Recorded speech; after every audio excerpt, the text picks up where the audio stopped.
मेरा नाम सोनू कंवर, कक्षा 7 है। कलयुग समाज के अशुभ लक्षण।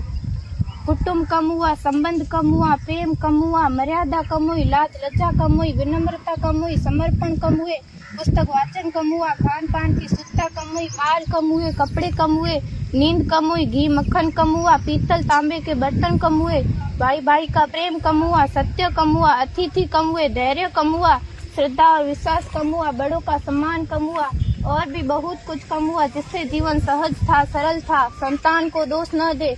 बालक या बालिका को इंग्लिश मीडियम में पढ़ाया, अंग्रेजी बोलना सिखाया, बर्थडे और मैरिज एनिवर्सरी जैसे जीवन के शुभ प्रसंगों को अंग्रेजी कल्चर्स के अनुसार जीना ही श्रेष्ठ माना।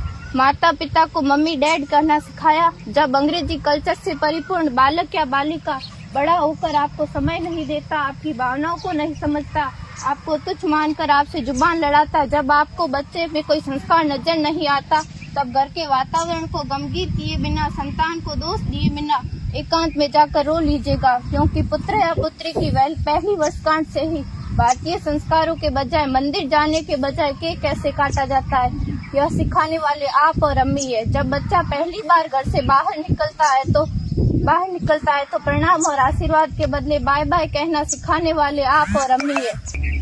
हम परीक्षा देने जाते समय इष्ट देव बड़ों के पैर छूने के बदले बेस्ट ऑफ लक कहकर परीक्षा भवन तक छोड़ने वाले आप और अम्मी है। बालक या बालिका के सफल होने पर घर में परिवार के साथ बैठकर खुशियां मनाने के बदले होटल में पार्टी मनाने की प्रथा को बढ़ावा देने वाले आप और अम्मी है। बालक या बालिका के विवाह के पश्चात कुल देवता देव दर्शन भेजने से पहले हनीमून के लिए फॉरेन टूरिस्ट स्पॉट भेजने की तैयारी करने वाले आप और अम्मी है। ऐसी कई ढेर सारी अंग्रेजी कल्चर्स को हमने जाने अनजाने स्वीकार कर दिया है। अब तो बड़े बुजुर्गों के पैर छूने में भी शर्म आती है। गलती किसकी? मात्र आपके माता और पिता की। अंग्रेजी अंतर्राष्ट्रीय भाषा है, से काम काज हेतु सीखना है, अच्छी बात है, लेकिन इसकी संस्कृति को अपने जीवन में उतारने की तो कोई बाध्यता नहीं थी। अपनी समृद्ध संस्कृति को त्याग कर नैतिक मूल्यों, मानवीय संवेदनाओं से रहित अन्य सभ्यताओं की जीवन शैली अपना कर हमने क्या पाया?